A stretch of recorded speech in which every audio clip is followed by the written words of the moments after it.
Hello everyone, welcome to enemymilitaria.com. Today we're going to be discussing AK and SKS slings of the Vietnam War. The first thing that we're going to talk about is the Russian AK and SKS sling of that period.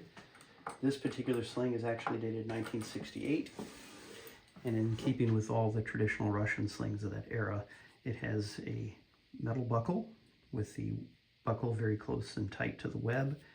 It has a folded over metal snap or strap that is riveted on in three places, a metal D-ring, and then a snap, which snaps to the AK front band.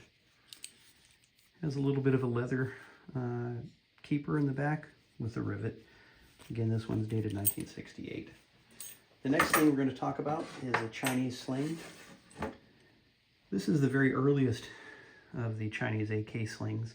Differs a little bit from the Russian in that the hardware is galvanized metal that is not very tight to the web. In this case, it has a metal D-ring that forms fairly close to the letter D, as well as a metal snap. This one is marked on the inside in Chinese, which is basically says Type 56 assault rifle. Later, the Chinese began to abandon that D-ring and went instead to this style of D-ring that's also galvanized metal, not painted, and it has a leather end tab with a possibly aluminum, but probably some sort of galvanized stud. It's got a stud on both ends where this leather would fold over the top of that, and this is what would attach to the front end of the rifle. The back end of the sling would actually pass through the rear sling swivel, and it's got a leather keeper on it that's sewn together. The next thing we're going to show you is a pretty rare one. This is for the Chinese M21 and M22 AK. It's basically a sort of a copy of the Russian sling. Again, the metal hardware here is probably blued steel. You can see it's got a little bit of rust on it, but the buckle itself is very close to the web. It's got a very crude, short metal snap on it with 3 rivets. If we compare it to the Russian one from before, you can see the similarities, but you can also see a lot of the differences. The color is very unique for Chinese export slings. There are no markings on it, and it doesn't have the ring. So this sling was produced for clandestine export along with the Chinese M21 and M22 AK series of weapons.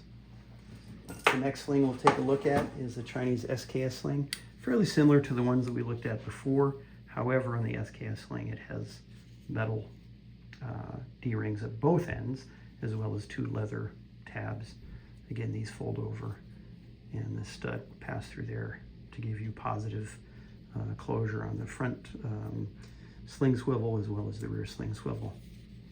This particular one is not marked. It was made for export. For comparison purposes, we'll look at the next style of sling. You notice that the color is a little bit different than the other Chinese slings. We're starting to get into more of a greenish hue. And in addition, we'll see paint on the hardware and paint on the D-rings. But again, it retained the same leather end tabs. This was an export-made sling. There's no Chinese markings on it. And the last sling we'll get to, very different, sort of a pea green color. It has green painted hardware and green D-rings with leather end tabs. So hopefully this has been of use if you collect SKSs or AKs or have an interest in those. Web gear is very interesting that goes along with all the AKs. We hope you enjoyed the video. Thank you.